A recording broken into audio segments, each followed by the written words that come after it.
Hi hello नमस्कार, कसे आहात तुम्ही सगळे. तर आज मी दुपारपासून ब्लॉग शेअर करायचा विचार केला.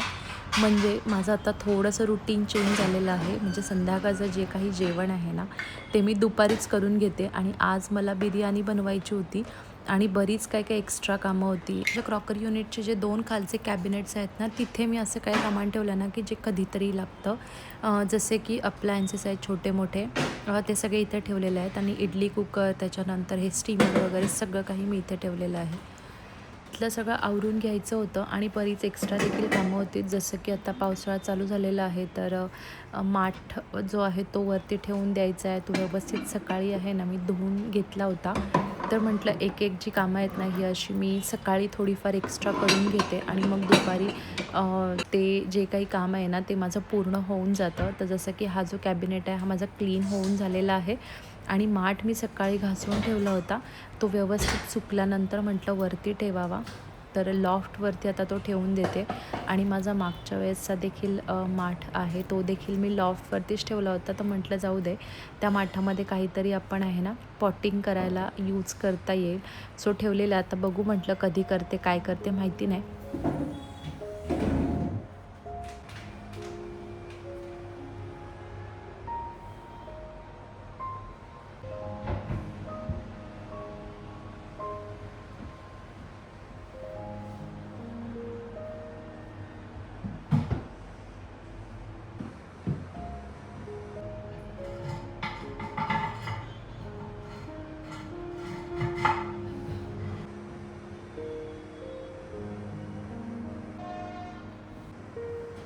तर मला माहिती आहे आपल्या सगळ्यांना आहे ना, ही अशी जी छोटी मोठी कामं आहेत ना, ही दुपारीच करायला मिळतात आणि त्याची आपण सकाळपासूनच थोडीफार प्लॅनिंग करत असतो. आणि मला माहिती आहे की बरेच जण असे असतील की असा सगळा विचार करून घरातली जी काही कामं आहेत ना ती करत असतात.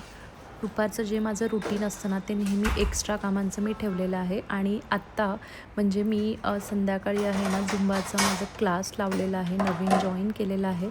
आणि तो डेली नाही आहे, आठवड्यातून 3 दिवस आहे. सो जे 3 दिवस आहेत ना, त्याच्यामध्ये मी माझं जेवण जे आहे संध्याकाळचं ते दुपारीच करून घेते. आणि मग मग मला पूर्ण म्हणजे तो पूर्ण जो दिवस आहे ना, तो माझा पूर्ण कामामध्ये जातो. फक्त एवढं आहे की क्लास करून आल्यानंतर मात्र थोडंसं रिलॅक्स असतं, कारण जेवण ऑलरेडी बनवलेलं असतं. आणि टायमिंग इतका ऑड आहे, कारण आमचा जेवणाचा टायमिंग जो आहे तो 7:30 ते 8चा आहे. त्याच्यामुळे मग त्याच्या आधी आणि 7 ते 8 क्लास असल्यामुळे मग मला जेवण आधीच बनवून जायला लागतं. सो त्यासाठी तर असं थोडंफार जे रुटीन आहे ना ते बदललेलं आहे.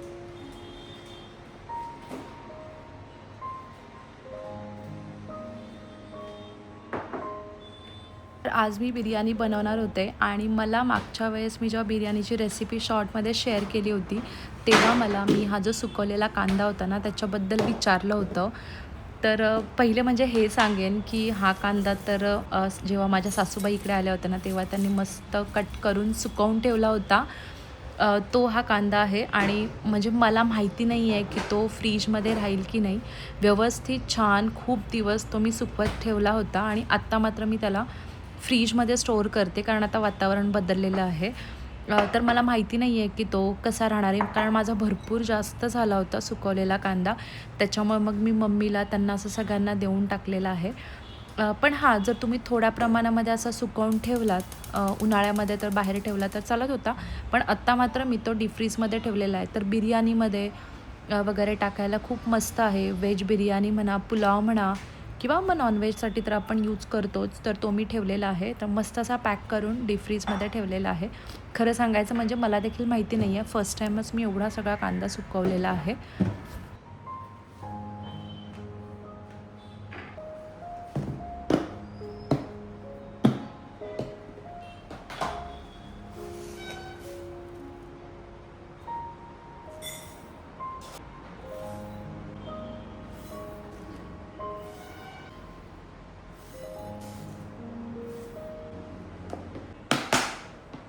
बिर्याणीसाठी मी नेहमी आहे ना लाईव्ह चिकन घेते आणि त्यामध्ये एक किलोपर्यंत होईल असं घेते आणि मग त्याच प्रमाणासाठी राईस घेते. मुलांना थोडा राईसच जास्त आवडतो, त्याच्यामुळे मी थोडासा जास्त घेते.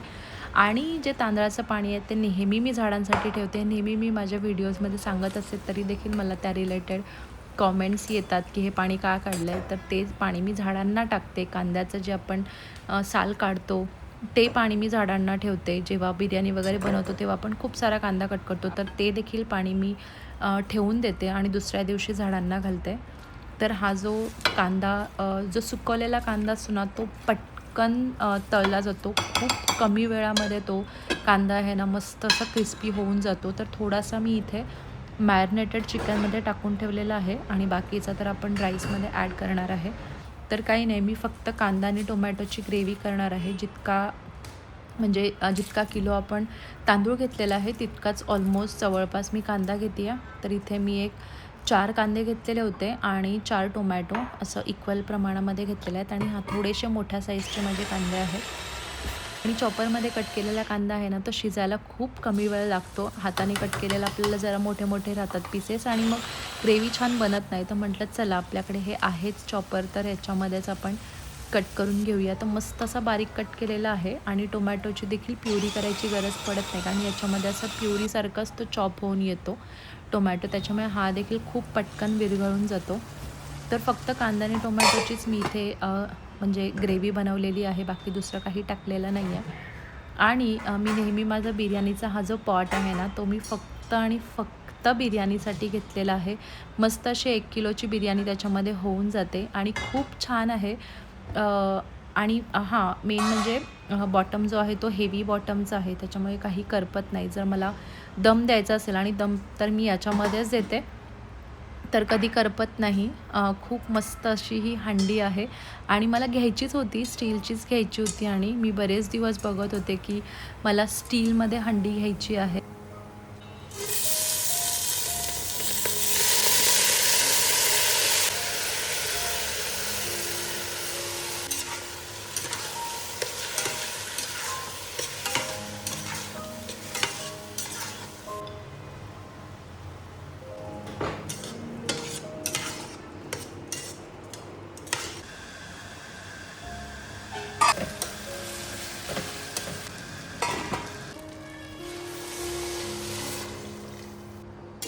इथे मी ज्या भांड्यामध्ये तांदूळ भिजवला होता त्याच भांड्याच्या प्रमाणामध्ये इक्वल तेवढंच पाणी घेतलेलं आहे. थोडंसं एक्स्ट्रा केलं तरी चालेल, जर तुम्हाला असा जास्त शिजवलेला राईस चालत असेल तर.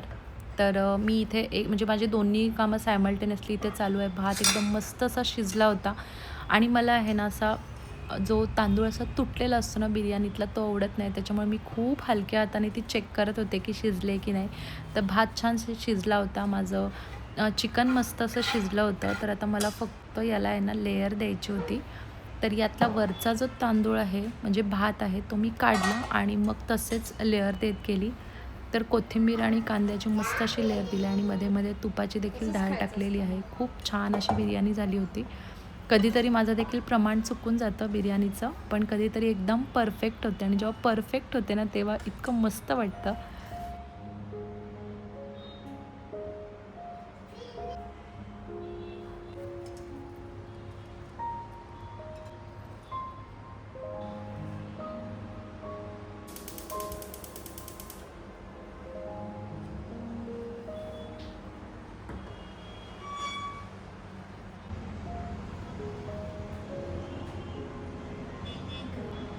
जेव्हा पण मी बिर्याणी वगैरे बनवते ना, तेव्हा त्याची थोडीशी ग्रेव्ही मी एक्स्ट्रा बनवते आणि ती मी स्टोअर करून ठेवते.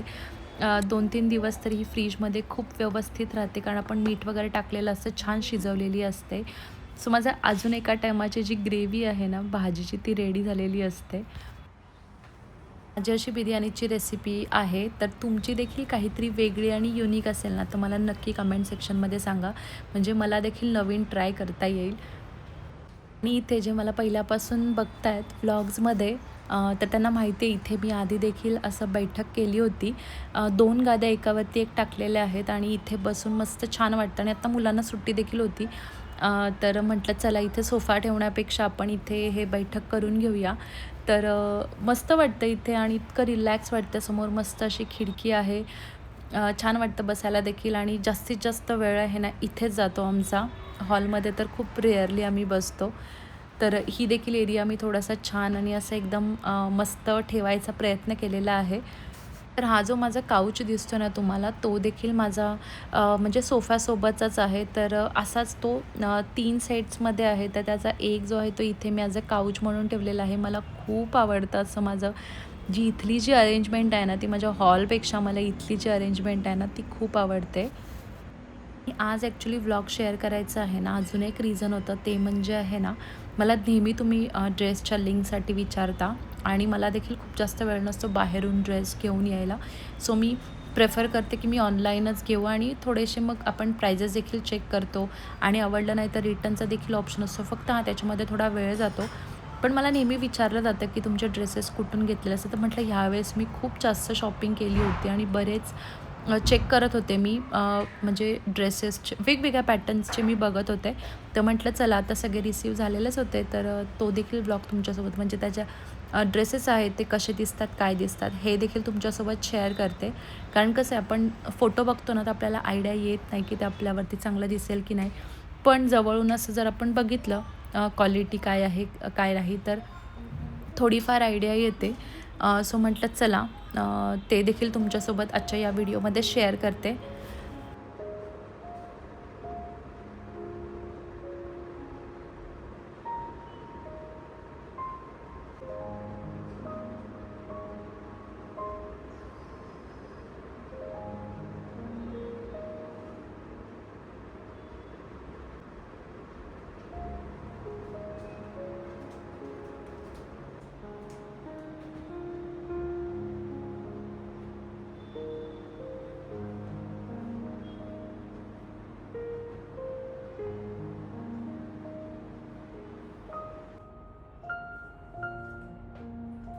तर सगळ्यात आधी आहे ना मी मला जो खूप आवडलेला आहे ना तो कुर्ता सेट दाखवते आणि मला माहिती आहे की तुम्हाला देखील हा आवडणार आहे. कारण इंस्टाग्रामवरती आहे ना मी एक रील पोस्ट केली होती हा ड्रेस घालून. तर म्हटलं चला पहिले तुम्हाला आहे ना या ड्रेसबद्दलच थोडंसं सांगते. ॲक्च्युली मी साईडला आहे ना तुम्हाला फोटो किंवा व्हिडिओ जर असेल तर मी शेअर करेन. तर हा आहे ना शॉर्ट कुर्ता पॅटर्न आहे आणि याच्यामध्ये आहेत ना खूप साऱ्या प्रिंट आणि कलर्स अवेलेबल आहेत. तर ते मी सगळे प्रोडक्ट्स खाली टॅग करेन. मला सगळ्यात आवडलेला जो आहे कुर्ता, कारण याची जी पॅन्ट आहे ना ती पॅन्ट आपली जी पटियाला आपला जो 90चा ट्रेंड होता ना ती वाली ही पॅन्ट आहे. हे बघा इथे एकदम असा फ्लेअर जो आहे ना एकदम पायजामाचा तो एकदम 90चा लुक देतो. तर मला म्हणजे हा जो कुर्ता सेट आहे ना हा माझा सगळ्यात आता रिसेंट फेवरेट झालेला आहे.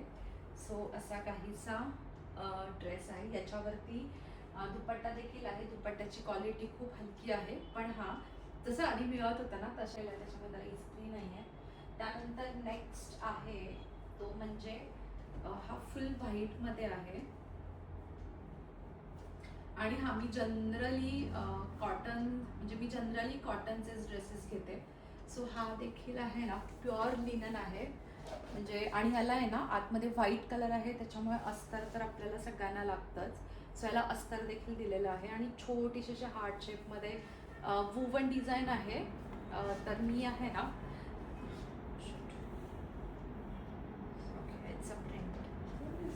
तर हा असा फुल व्हाईट आहे. याला खाली पॅन्ट देखील जी दिलेली आहे ती पूर्ण व्हाईट आहे. तर मी तुम्हाला साईडला दाखवेनच. तर मला हा आवडला.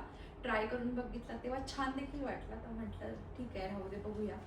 कारण पूर्ण व्हाईट मी आता खूप दिवसांनी घेतलेला आहे. कारण स्पृहा आता झाली आहे मोठी त्याच्यामुळे तिला असं काही खूप जास्त मला सांभाळायची गरज पडली. नेहमी मला लिंकसाठी विचारतात. तर म्हटलं ह्यावेळेस चला आपण हॉल व्हिडिओ करूया. त्यानंतर अजून एक मेन म्हणजे आत्ता जो पॅटर्न चालू आहे शॉर्ट कुर्तीचा तो इतका ट्रेंडिंगमध्ये आहे. तर म्हटलं चला आपण देखील आपल्यासाठी तर मी एक 5-6 शॉर्ट कुर्ती मागवल्या होत्या. पण त्यातल्या मला ज्या आवडल्या नाहीत आणि कसं होतं मग परत पुढे पुढे जातं आणि मग व्हिडिओ कधी बनवणार असं होत होतं. तर म्हणून म्हटलं की ज्या माझ्या फायनल झालेल्या आहेत ज्या मी माझ्या स्वतःसाठी ठेवणार आहे त्याच तुमच्यासोबत शेअर कराव्या.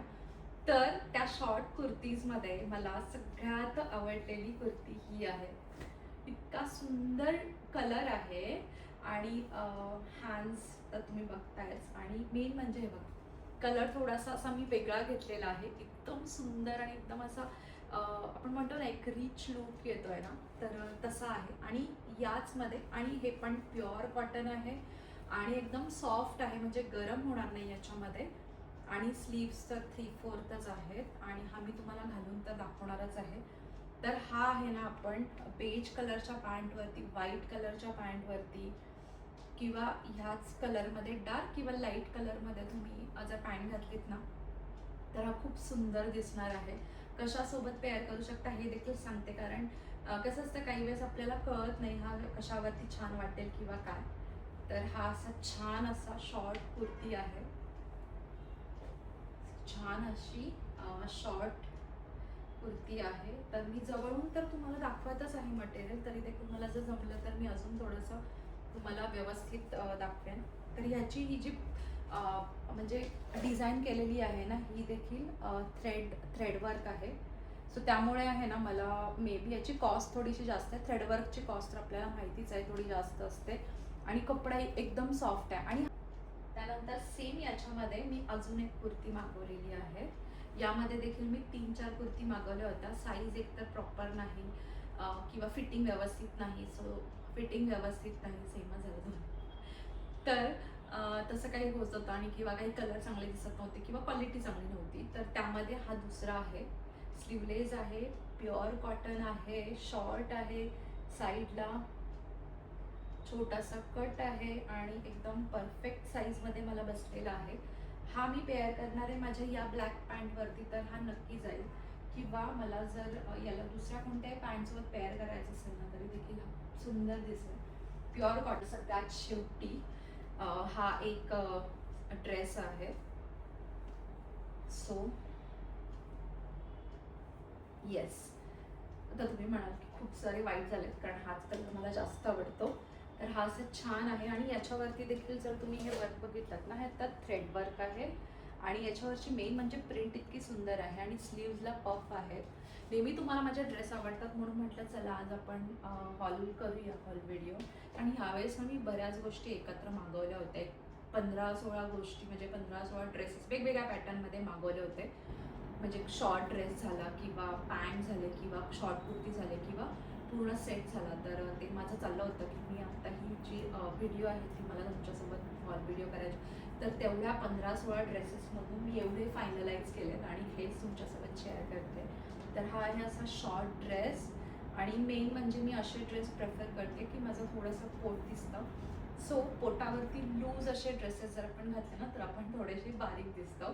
सो त्यासाठी. आणि हा मला आजकाल असे जे इलास्टिकवाले जे स्लीव्ज आहेत ना, हे मला आजकाल जास्त आवडतात आणि याच्यावरती प्रिंट बघा हातावर एवढं सुंदर दिसते. तर हा आजचा व्लॉग कसा वाटला मला नक्की सांगा. यात सगळे वेगवेगळ्या पॅटर्नचे ड्रेस म्हणजे मी तुमच्यासोबत शेअर केलेले आहेत. जर तुम्ही शॉर्ट घालत असाल तर शॉर्टमध्ये, लाँग घालत असाल तर लाँग, आणि नवीन ट्रेंडिंग जर तुम्हाला पण आवडत असतील तर ते देखील शेअर केलेले आहेत. आय होप तुम्हाला आजची व्हिडिओ आवडली असेल. व्हिडिओ आवडली असेल तर लाईक करा आणि तुम्ही चॅनलवरती नवीन असाल तर सबस्क्राईब करा. चलो, बाय.